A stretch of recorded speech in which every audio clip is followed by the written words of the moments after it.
Have you ever sat in that heavy silence at a family dinner? Here on Women's Diaries Voice, we retell those moments honest, everyday, sometimes controversial. Every story is a mirror. Subscribe, join the conversation, and maybe find a little healing. My name is Elena Hart. I'm 29, and until last spring I thought I understood what home meant. Not the postcard version, but the lived-in kind, a house that smelled faintly of lemon oil, and old books where the floors groaned the same 3 notes when you crossed the front hall, where summer sounded like cicadas and a squeaky porch swing. That house sits on Glenview Avenue in Montclair, New Jersey, a gabled old place my grandparents Ruth and Bernard kept for 56 years.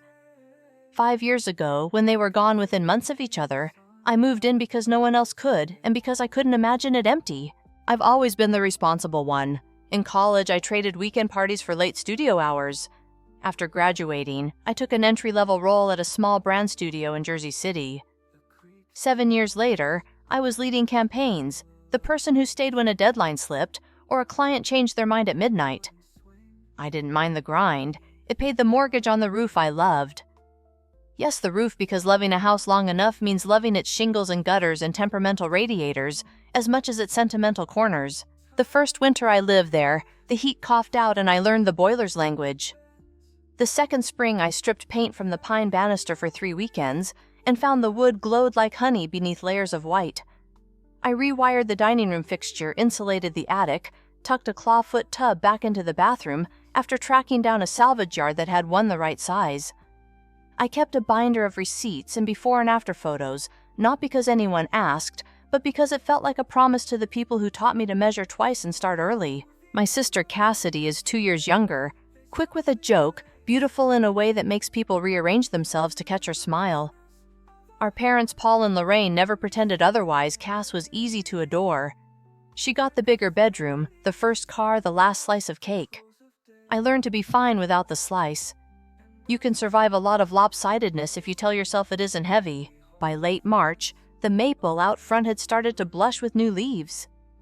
I spent a Saturday with a pruning saw and my grandmother's gardening gloves putting in daffodils along the walk the way Ruth liked little suns under the hedge.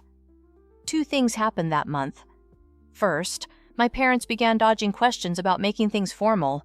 When I asked if we were ever going to sort out the papers, Mom smiled like paperwork was tacky. "We're family, Elena," she said.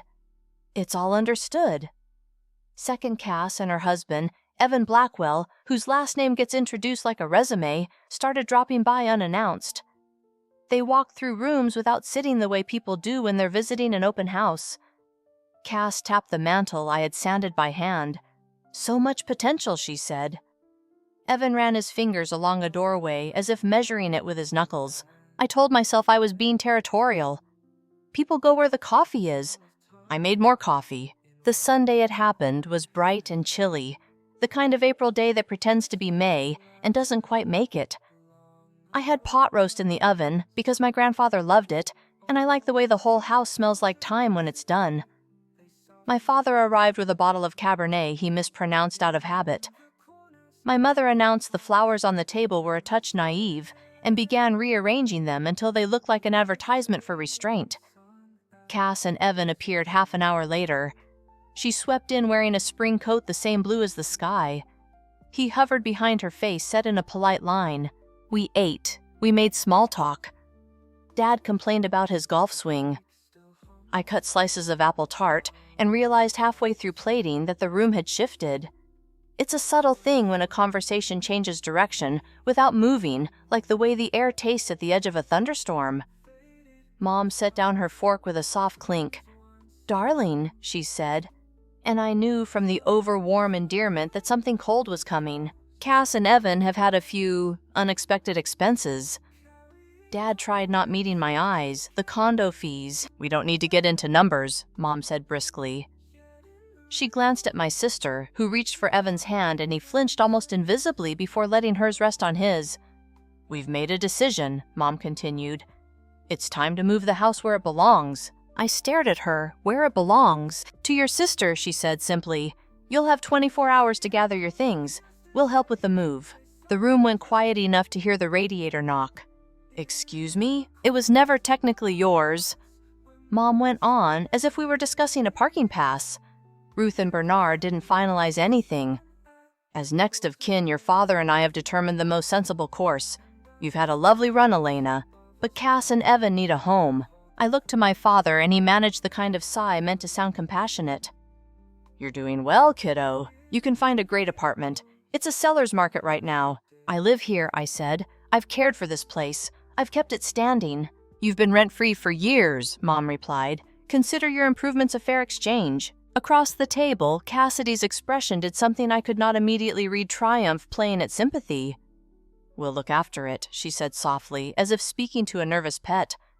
You always land on your feet, Len. There is a version of me that would have shouted then every word I had swallowed for years. That version made it to my throat, pressed there, and stopped. Instead, I became very still.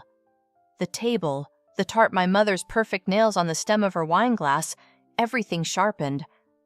When I did speak, my voice surprised me with how even it sounded. When does this imagined transfer happen? This week, Mom said. We've already made inquiries. The deed will follow. This is my home, I reminded them. It has been for 5 years. 24 hours, Mom repeated. I stood, carefully set down the knife, and gathered the plates as if this were the moment to clear dessert. No one moved to stop me. Relief flickered across their faces so brightly it hurt to look at. When I came back from the kitchen, my father stood too, patting my shoulder in a way that tried to be fatherly. We'll help you find a place, he offered. Don't take the antique pieces, those are part of the house. Of course, Mom added the quilts, the secretary desk, those stay. Cass was already murmuring to Evan about wall colors, about sunlight in the front parlor in the afternoons. I opened the front door on air cold enough to make my eyes water and said I needed some time to start packing. They left quickly, buoyed by my apparent cooperation, Coates' flaring voices lowered in pleased, practical tones. When their car turned off Glenview, the silence folded back over the porch. I shut the door. For a long minute, I leaned against the wood and felt the shape of the house against my spine, the stubbornness in it, the way it had stood through storms and winters and years of use. I let myself sit on the floor and cry exactly once, the way you let a kettle whistle once before you lift it from the flame. Then I got up. I washed the dessert plates until they squeaked under my fingers. I put the leftover tart into a tin, labeled it with the date, slid it into the fridge. In the dining room, late light struck the cut-glass pendant and scattered small prismatic squares across the tablecloth like tiny flags. I turned off the lamp. The house went quiet and steady. I could feel my heartbeat slow to match it. I would not argue. I would not plead. I would not make a scene for anyone to enjoy. I would be methodical. I would be careful. I would be ready. The house settled around me, as if it had been holding its breath and finally let it out. I matched my cadence to its steadiness, took out a legal pad from the drawer of the secretary desk, and wrote 3 column headers in my neatest hand. People Documents Timeline. If my family wanted to turn my life into a transaction, then the least I could do was keep better books. Under People. I wrote Paul, Lorraine, Cassidy, Evan, then hesitating, I added Ruth letters, Bernard records Maya, call counsel TBD. I stared at the last line until a name surfaced, Maya Stone, my oldest friend since freshman year, the one who remembers to text me on the first hard frost and every time the lilacs bloom. I dialed. She answered on the second ring. Hey, sunshine. You sound like someone who either burnt the tart or just made a life decision. I didn't burn anything, I said. Mom and Dad handed my house to Cass tonight. 24 hours to clear out. Silence. Then, can they do that? The softness dropped out of her voice. Elena, can they legally do that? I don't know. Saying the words out loud steadied me. They said there was never anything formal, that as next of kin they've decided the sensible course. Okay, she said. Step 1, you do not leave that house. Step 2, we talk to someone who knows which verbs matter. She was already typing. I could hear the clatter. My cousin works with an estate firm in Newark, Michael Hartwell. He owes me a favor. I'm texting him now. I pressed the phone between my shoulder and ear, opened the secretary desk, and slid out the binder I'd kept for 5 years, the one with plastic sleeves labeled Ruth Stedman and Sons Electrical Tri-City Kitchen Materials Contract Boiler Service. I felt foolishly proud of the tabs. Maya's voice returned. He can hop on in 20 minutes. Zoom link incoming. And Elena, yeah, breathe like you're lifting the clawfoot tub again. In through the doubt, out through the rage. I gave a shaky laugh. Copy! I took the next 15 minutes to transform the dining room into a pre-trial war room. Receipts, spread photos laid out in progression, my grandfather's file box on the sideboard. I set a glass of water by the laptop, and on an impulse I couldn't name, placed Ruth's gardening shears in the center of the table, their old, clean metal catching the light. Tools belonged on a table where work was being done. The Zoom dinged. A man in his 40s with calm eyes and a tie that looked like he selected it after sleeping well appeared. Ms. Hart. I'm Michael Hartwell. Maya gave me a heads up. I'm sorry you have to deal with this. Thank you for seeing me so quickly, I said. I summarized the dinner. The decree, the 5 years of improvements, the way the house's bones felt like they had molded to mine and vice versa. He didn't interrupt. When I finished, he folded his hands. First, he said, "Do not vacate." Eviction is a legal process, not a parental imperative. If you've established residence for 5 years and have made substantial improvements, you can't simply be put on the curb by a family announcement. He paused. Second, you mentioned there were no formal documents. Did your grandparents have a will? I don't know. There was confusion when they died. Their lawyer retired. We were told the paperwork was incomplete. I hesitated. My mother always treated the subject as almost impolite. Grief makes some families avoid clarity, he said. But clarity exists somewhere. We'll look for it. Even absent a will, there are equitable doctrines we can invoke constructive trust. Promissory estoppel, especially if you relied on a reasonable belief that the home would be yours and acted to your detriment by investing in it. The words steadied me. Law as a structure, beams and joists to set beneath a life. You'll need to gather, he continued. Every receipt, contract dated photo, any correspondence where your grandparents referenced the house or their intentions. Also secure valuables. If your parents have already decided things without you, they may drop by to accelerate matters. I glanced at the front door as if willpower alone could make the deadbolt thicker. There's a cedar trunk, I said slowly. My grandmother kept it at the foot of the bed. I moved it to the guest room and never really went through it. There might be things. Good, he said. After we hang up, check it. And try to recall the name of their retired attorney. If we can find him, we might unearth more than memories. We scheduled a follow-up for the morning. When the call ended, the quiet felt purposeful rather than empty. I fetched the key from the nail inside the linen closet door and went to the guest room. The cedar trunk had belonged to Ruth's mother. Its lid sighed when you opened it, a familiar sound that smelled of wool and old lavender. Inside lay quilts stitched by hands. I never knew a christening gown the color of cream, stacked albums with black pages and corners holding photographs of faces that became my own by the time they aged into smile lines. I lifted each thing with a reverence that surprised me and also didn't. At the very bottom, beneath a folded tablecloth embroidered with tiny blue asters, I found an envelope with my name. Elena the E, taller than the rest, written in my grandmother's practice schoolteacher cursive. I sat down on the trunk and slid a finger under the flap carefully, as if the paper might bruise. My dear Elena. It began in the slanted ink I remembered from birthday cards. If you are reading this, it means Bernard and I are no longer there to say the rest of what we sometimes left unsaid in order not to upset your mother. A house is not simply lumber and paint. It holds choices. You have loved this one the way we did by noticing. We have asked our attorney, Gerald Whitaker, to update our will so that the house and its contents pass to you. Your parents and sister have been given many things we are glad to have given. This is yours if paper and law can keep a promise where hearts already have. I read the letter twice, then a third time, because the brain has its own ways of coming to the same place carefully. There were no platitudes, only specifics that rang the reading nook Bernard built for me in the dormer window, the summer we replanted the peonies, the way Ruth scolded the squirrels in Latin Scurus Carolinensis, mind your manners. It was a map and a key in 8 sentences. I set the letter on the bedspread and rifled the trunk again with more urgency. No will. Why would there be? But there was a business card tucked into a small red address book in the desk drawer. Gerald P. Whitaker, Escritor. A number. An email, miraculously not an AOL relic. I sat at the secretary and wrote, Mr. Whitaker, my name is Elena Hart. I believe you represented my grandparents Ruth and Bernard Hart in estate matters. I live in their former home. Tonight my parents inform me they intend to transfer the house to my sister within 24 hours. I found a letter from Ruth stating you updated their will to leave the home and contents to me. Do you have any record of this? Any guidance would mean more than I can say. I hit send and stared at the outbox as if will might speed electricity. Then I did what Michael had told me to do, I gathered. I stacked contractor agreements by year. I slid photographs into chronological order. Banister paint, coming off in curls. Banister bright as honey. Roof with missing shingles.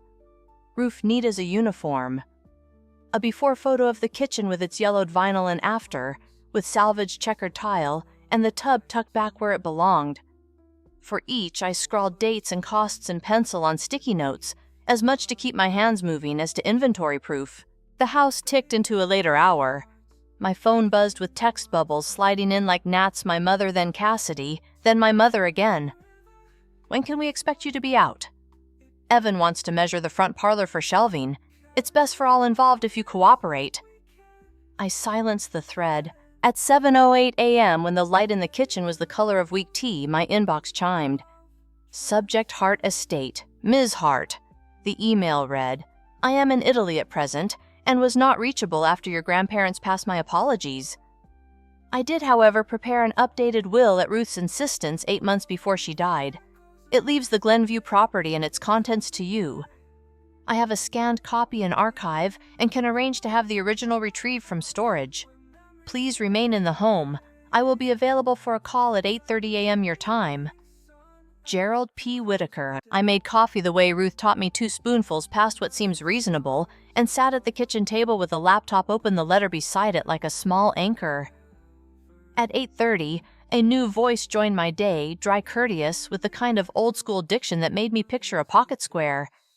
He asked kind questions that doubled as confirmations dates, addresses the names that belonged on lines. Your parents, he said, were provided a copy of the executed will when we filed a notice with the county. I recall your mother's reservations. I also recall Ruth's clarity. The call ended with promises that weren't just verbal. 20 minutes later, a PDF landed in my inbox file, stamped signatures crisp. On the 4th page, a paragraph that set the house's bones back on their foundations. We bequeath the property at 214 Glenview Avenue, Montclair, New Jersey, and all household contents therein to our granddaughter, Elena M. Hart, who has demonstrated sustained care and appreciation for said property, and who we believe will continue to preserve its character and use. A doorbell can sound like a verdict. At 11:17, it rang bright and pushy. I slid my phone into my pocket with the voice memos app recording and opened the door to find Cassidy and Evan on the porch. She had dressed for persuasion in soft colors. He kept his eyes on the geranium in the clay pot as if it might intervene. There you are, she said, breezing as if we had an appointment. We texted. You didn't answer. We need to get started. Started on what I asked, blocking the threshold with my body. Moving you out, she said, exasperation breaking through lacquer. Mom said you agreed. I didn't, I said. And I'm not moving out today. Her perfect face stuttered surprise, then something harsher. We gave you 24 hours. You gave me a line, I said, voice level. This is my home, Cass. She drew herself up. The house isn't yours. Mom and Dad are next of kin. They're transferring it. Ruth and Bernard were clearer than you think, I said. Their attorney has provided the will. The house and its contents are devised to me. Behind her, Evan shifted. Cass, he murmured, maybe we should— Not now, she snapped. I'm not preventing you from visiting your memories, I said. But you are not forcing your way into my living room to measure for imaginary shelves. I'll call the police, she said. You can't. You'll be reporting yourself for trespass, I said quietly. I reside here. You don't. We stood like that for a beat that felt longer because both of us could feel the ground adjusting, however slightly. Evan cleared his throat. If there's a will, we should see it, he said. Before anything is decided. She turned on him more incredulous than angry. Whose side? The legal one, he said, and for the first time the mask of polite competence on his face slipped to reveal strain. Cassidy stepped back as if heat had licked at her. This isn't finished, she said, and when she said finished, she meant going my way. She took Evan's arm hard enough that he winced, and they left moving quickly, their silhouettes too sharp against a noon sky. After they pulled out, my phone began to vibrate itself toward the edge of the table, calls from Lorraine, then Paul, then Lorraine, again leaving a voicemail in the tone she uses with hotel managers. I listened to none of it. I emailed Michael instead. "There is a will. Sending now." He called. "Good," he said. "I'll file a notice of interest to prevent any transfer shenanigans. Send me scans of the receipts and photos. Also keep a log every contact, every visit." I opened a fresh legal pad. Log. 11:17 a.m. Cassidy and Evan arrived. Attempted entry. Claimed 24-hour deadline. Advised of will. They withdrew. The afternoon passed in useful errands that didn't require leaving the table.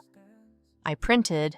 I labeled. I slid documents into a portable accordion file. A ridiculous shade of robin's egg blue. I'd bought on sale, now comforting because it refused to look frightened. When the light shifted, I made tea and carried the legal pad into the basement, a place both familiar and uncharted because I had done what I must upstairs and could no longer sit still. The basement was cool and smelled faintly of damp concrete and old laundry soap. Bernard had written on every box in a steady mechanical pencil, menus and recipes, Dorothy Ruth's given name to 1974, taxes 1975-90, knickknacks and attic seasonals. I hauled a trunk labeled "Important Papers" onto a workbench and pried the rusty latches open with a screwdriver. Inside were property tax receipts, homeowners' insurance policies, a sheaf of correspondence with Montclair Township about a sidewalk repair. Beneath those rested a thick manila envelope, brittle at the corners, labeled in Bernard's small capital letters, "Estate Last Will, Property Matters." My hands shook in a way that hadn't even when the roofers told me they'd found rot in the soffits. I slid the papers out. There it was again, the same will Gerald had emailed in original with embossed notary seal. And something else, a letter addressed to Paul and Lorraine Hart, on lined paper that looked like it had been torn from a notebook kept in the kitchen for grocery lists and grandchildren's heights. "Paul and Lorraine," it read in Ruth's firm, tidy hand. "We know the disposition of the house may not be what you anticipated. Over the years, you have been generous with Cassidy in ways that suited her temperament, and we have been glad to see her happy. We have also seen Elena's care for this house for us, and for the quiet work that keeps a family in good repair. The money we have set aside for you both should ease what feels unfair. We ask that you honor this choice and not try to rearrange it after we are gone." I read the letter standing up because it seemed wrong to sit down with that kind of clarity in my hands. Then I set it aside and kept going. At the bottom of the envelope, I found photocopies of 2 cashier's checks written after Ruth's funeral, one to Paul, one to Lorraine, and a memorandum about a modest trust established for Cassidy that would vest when she turned 25. Figures sat on the page like clean teeth, exact, small, undeniable. I placed the documents in the blue accordion under a tab I labeled "Financial Distributions Parents Cassidy," and climbed back upstairs into a house no longer ambiguous about whom it belonged to. At 4:02 p.m., when the sun had swung around to warm the porch swing, my phone buzzed again, but with a different name. Evan Blackwell. The urge to let it go to voicemail flickered. I answered. "Elena," he said, voice low and strained. "Could I speak with you for a minute alone? Cass doesn't know I'm calling." I closed my eyes for a beat, then opened them. "What is this about Evan?" "Not over the phone," he said. "But it's not what you think and you deserve to know it." I thought about the porch swing and the way Ruth's paintbrush strokes caught light in the den. "You have 10 minutes, I said. "Come to the back door." He arrived without Cassidy, without his usual practiced composure. He looked like a man who'd slept in his shirt and then put on a jacket to hide the fact. I let him in and didn't offer him a chair. "We're not here to redecorate," he said before I could ask. He swallowed. "I'm in trouble." "Gambling. It started small poker nights online, sportsbooks, office pools. It got big while I told myself it was temporary." He stared at his hands. "I lost our savings." "There are loans. Some of them aren't the kind you renegotiate. The condo's leveraged to the rafters." My throat felt like it had gathered sand. "And you thought my grandparents' house would make excellent kindling." Cass thought selling would fix everything in one stroke. He said the shame in his face real and uncamouflaged. "Your mother encouraged that line. They've spoken with a developer already. The company puts up townhouses. There's already a preliminary number on paper. The room tilted not as a metaphor, but as a bodily fact. For a moment, I had to press my palm flat on the table to convince my balance to return. They would tear it down, I said, not asking. Yes, he said. Quick close, quick cure. They were going to push you out first, and then… He didn't finish the sentence. He didn't need to. I could see the renderings that would replace the checkered tile and the dented radiator glass angles a name with residences in it. Why are you telling me? I asked. It wasn't ungrateful. It was a question I wanted to hang proper weight on. Because I looked at your face last night, he said simply, and realized I'd been treating your home like a number in a column. And because I'm tired of lying in every direction, I'm going to a program. I've already signed up. I'll pick up another job to start paying what I can. It won't be fast, but it'll be right. There was nothing to say to that didn't sound like a path forward, and I was trying not to lay paths. I nodded once. Thank you for telling me the truth. He left by the back door as if the house itself would prefer not to see him go out the front. I called Michael. I told him about the developer, about the letter to my parents, about the checks and the trust, and the way my body remembered how to stand even as the room had tilted. Good, he said. Not about the gamble or the developer, but about the evidence. We'll send notice to your parents' counsel if they have any yet regarding the will and the potential attempt to transfer or encumber. We'll also file a lis pendens if necessary. Email me scans of the letter to your parents and the financial documents. I hung up and fed pages to the scanner like a woman printing boarding passes. The machine hummed and clicked, and each ding confirmed that something fragile had been captured in a way the world agreed to recognize. Evening drew itself along the baseboards. I put the house to rights while the printer's light glowed, a habit as useful as any filing. I straightened the stack of plates beside the sink, folded the dish towel in thirds, wiped the faint flour dust from the edge of the counter I hadn't noticed last night.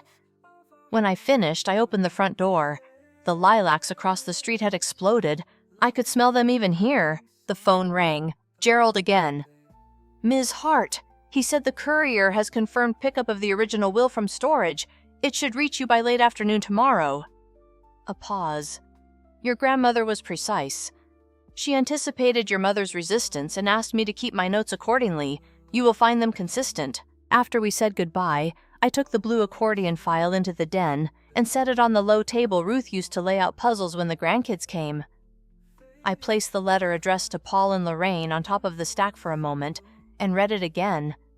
Not because I needed its information, but because holding it felt like being seen by someone who had been dead for 5 years and still knew how to lift your chin with a word. By the time the sky darkened completely, my legal pad had a neat, relentless list under timeline. 5 years ago, move in, improvements begin binder. Winter, boiler failure, repaired receipts. Spring 2, banister stripped, refinished photos. Year 3, electrical and attic insulation, Tri-City, invoice.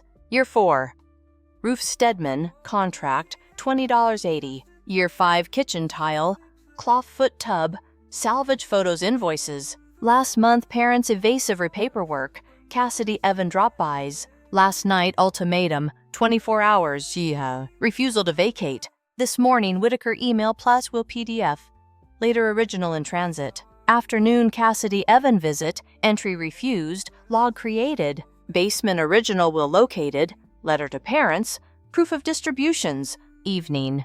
Evan disclosure, redebts, and developer interest notes. The list ended where the room did, with a margin neat enough to be filled, a line hard enough to hold weight. I capped my pen, slid the pad under the blue accordion, and let the house go quiet. I did not write what I would do next. I did not compose speeches. I did the last small thing that made sense. I walked to the porch, sat on the swing Bernard had hung straight with a level, and let it move until the chains found their natural length and everything else aligned with it. The streetlights winked on one, and then the next, and inside behind me the house kept standing. By morning, the house felt squared and braced, as if the blue accordion file on the den table weighted more than paper. I dressed as if I were going to a client, pitch dark jacket, clean lines, printed 2 extra copies of the will and the letter to my parents, and slid everything into a neat folder. When Michael's number lit my phone, I answered on the first ring. I filed a notice, he said. Nothing moves on that property without us knowing.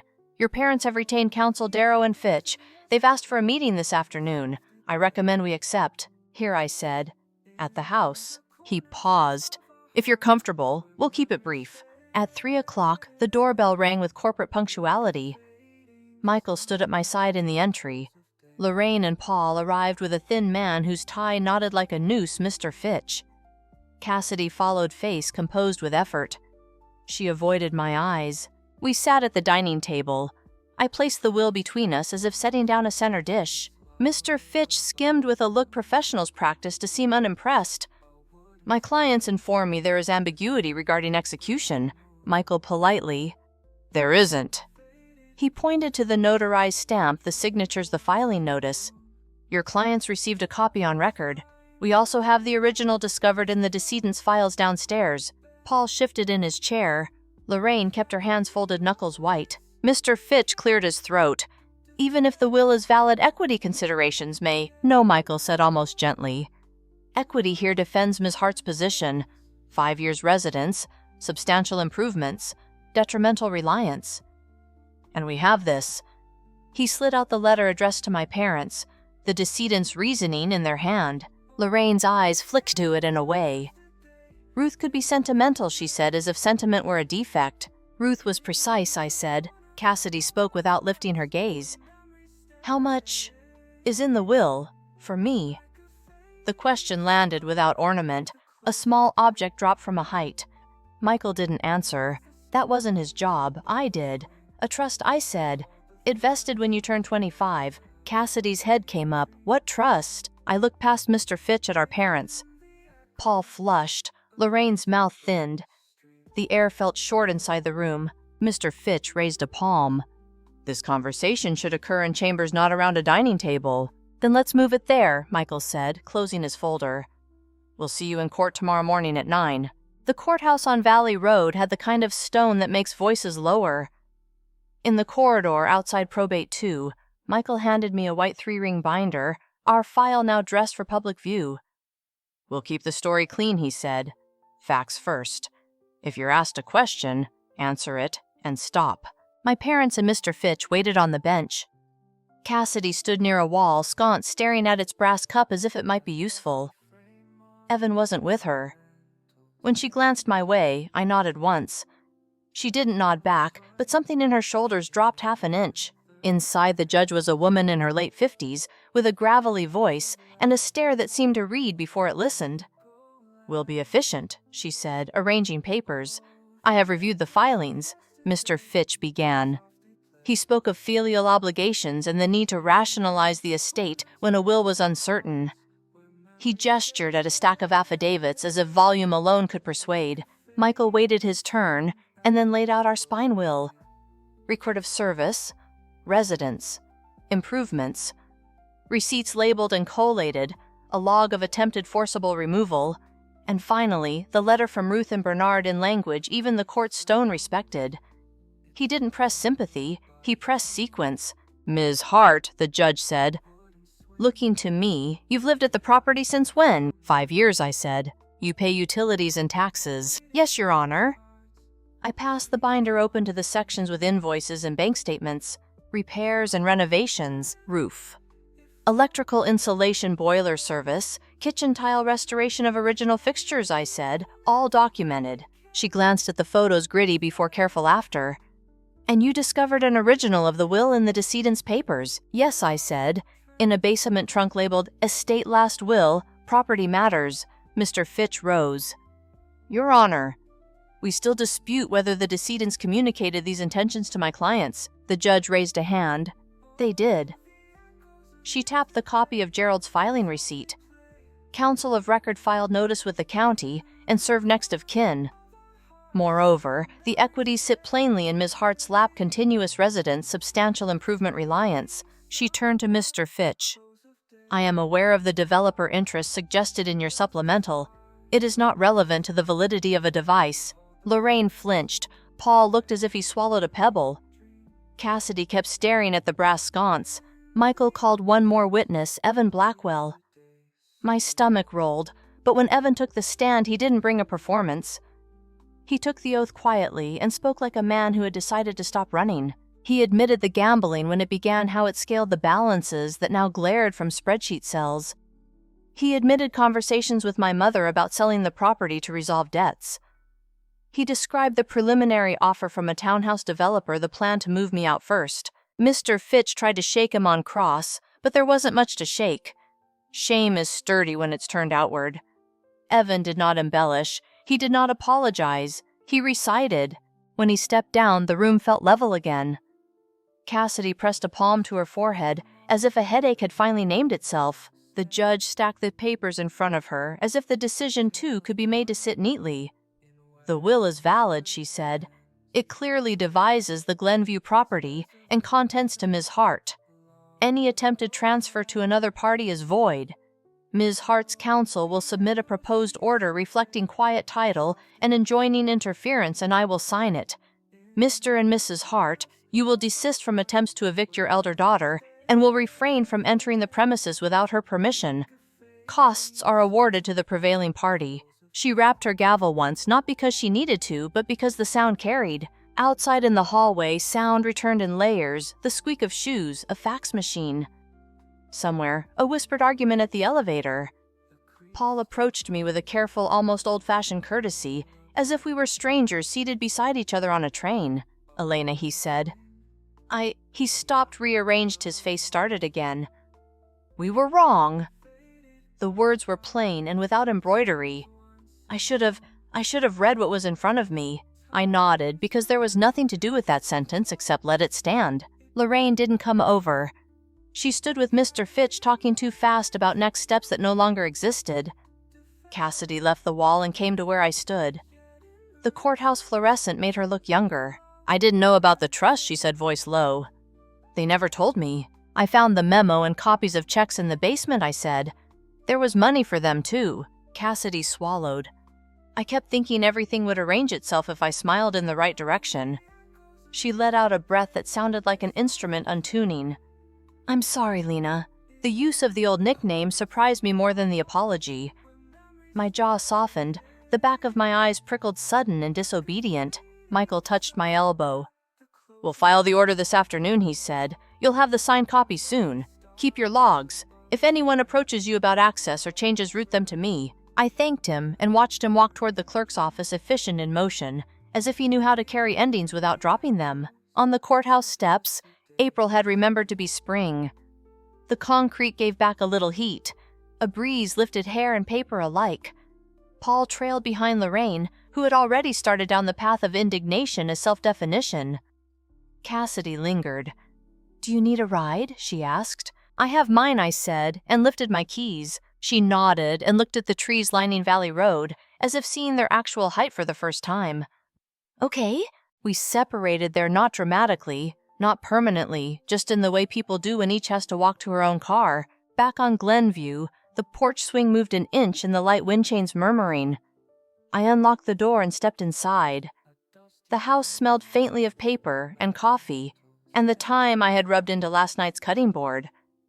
I set the stamped court copy on the secretary desk beside Ruth's letter and stood a moment with my hand on the wood. There were calls I could make. There were messages I could answer. Instead, I washed my hands at the kitchen sink, the water running warm and then hot, and dried them on a towel folded smooth on the oven rail. In the den, the blue accordion file weighted tabs projecting like bright, stubborn tongues. I slid the court order in under Title IX injunction and closed the clasp. I didn't rehearse gratitude or victory. I didn't imagine revisions to the last year. I turned off the printer, shut the window where the afternoon air had cooled the room, and crossed the hall to the front door. Outside, the maple had inched further open green, loosening down its branches. I sat on the swing and let it move. The house behind me held still, the way built things do when they mean to last. The court order slid into the blue accordion with a soft click. The noise was nothing, but it traveled through the house like a brace added behind a wall, one more invisible thing holding weight. I stepped back to the porch. The swing moved a fraction. The chains answered with their small, even talk. When I finally went inside, I slept for an hour on the sofa with the windows open and woke to the smell of damp earth and the distant hiss of tires on Glenview. The week bent itself into practicalities. Michael sent a stamped copy of the order by courier, then another for safekeeping. I gave Gerald's original will a home in the fireproof box in the hall closet. I kept the log a cool ledger of calls, emails, silences. There was more silence than I expected. No more unannounced visits. A single message from Lorraine, forwarded by Mr. Fitch, asking to inventory family heirlooms, answered by Michael with 2 sentences that used the word permission 3 times. I watered Ruth's daffodils and felt the house relearn its own breath. On Thursday night, when the street settled into its usual quiet, I pulled the dining chairs into the sunroom and laid out canvases on the floor to stretch. It had started as an idea that wouldn't quit a room in the house where light met work open to neighbors who couldn't afford the glossy studios downtown. While the kettle began to rattle, I took Ruth's old paint box from the closet. The hinges stuck. They always did. The oils slept in their tins, labels browned and curling. I lined them up by tone and set fresh tubes beside them like a translation. I wasn't sure I would open the space to anyone. I only knew the house wanted the sound of brushes again. I gessoed the last canvas after midnight hands, chalky the room a bright white, the moon made sharper. When I was done, I closed the paint box and felt for the first time since the hearing. A kind of uncomplicated hunger, not for battle, not for proof, just to make something and leave it standing. Spring shook itself out and arrived. On a Saturday that smelled like cut grass, I put a card on the bulletin board at the library Dorothy Studio Community Classes sliding scale Thursday nights. I pinned a second in the grocery store between a notice for a lost cat and a flyer for Tai Chi. The first week, 3 people came: a retiree with a careful hand, a teenager who never stopped humming, and a nurse in scrubs still creased from a long shift. We painted bowls of lemons that looked like moons. I kept Ruth's landscape of the backyard on an easel by the door. People paused at it the way they pause at a window. 2 weeks later, Paul rang the bell on a Tuesday evening. He held his hat in his hands as if he had borrowed the gesture from someone older and better at it. I let him in. He stood in the entry a moment, looking at the floorboards, the new shelves in the den, the way the light fell across the stair risers. "It looks good," he said. The words sounded thick in his mouth, as if they had traveled a long way to be said. They would have liked it. "Thanks," I said. We sat at the kitchen table. He declined coffee and drank water like a man who had crossed a hot field. I should say this plainly. He started picking a thread from the cuff of his jacket. "I behaved like a coward." "Your mother." He stopped and rearranged the sentence. "I hid behind what she wanted because it kept the house quiet. The quiet wasn't worth what it cost. I let him talk. He didn't try to make the past tidy. He didn't ask me to do the sweeping for him." When he finished, he looked smaller and truer. Why I asked, why her always, he rubbed his jaw. "You were named for my sister," he said finally. "The one we lost when I was a boy. Elena is a name that never stopped sounding like something I owed." With Cassidy, I felt that old panic, like if I didn't give her what she wanted, something would happen I couldn't undo. Foolish. But the body remembers its own superstition. He stared at the sink as if it might offer a better line. "None of that is your problem. You shouldn't have had to guess at any of it. I'm sorry." I rinsed his glass and set it to dry. He watched my hands as if they were a broadcast he had tuned in too late. "Do you want to see the studio?" I asked. He nodded. In the sunroom, his shoulders loosened. He stood in front of Ruth's painting of the backyard and put his hand on the frame, not to claim it, but to steady himself. "Your grandmother," he said, "was better than she let herself admit." The next week, Cassidy texted, "Coffee-neutral ground, just us." We met at a place on Valley where the seats are mismatched and the baked goods look like something the owner's aunt refuses to let anyone else make. She arrived without Evan, without the camera-ready face she wears for holiday photos. The barista wrote our names on cups, and perhaps by accident got them exactly right. "I'm not going to pretend I didn't want that house," she said as soon as we sat. I did. I wanted an easy solution dressed up as an inheritance. I also wanted to be the person things happen for. It gets in the bones. I watched steam lift from her cup.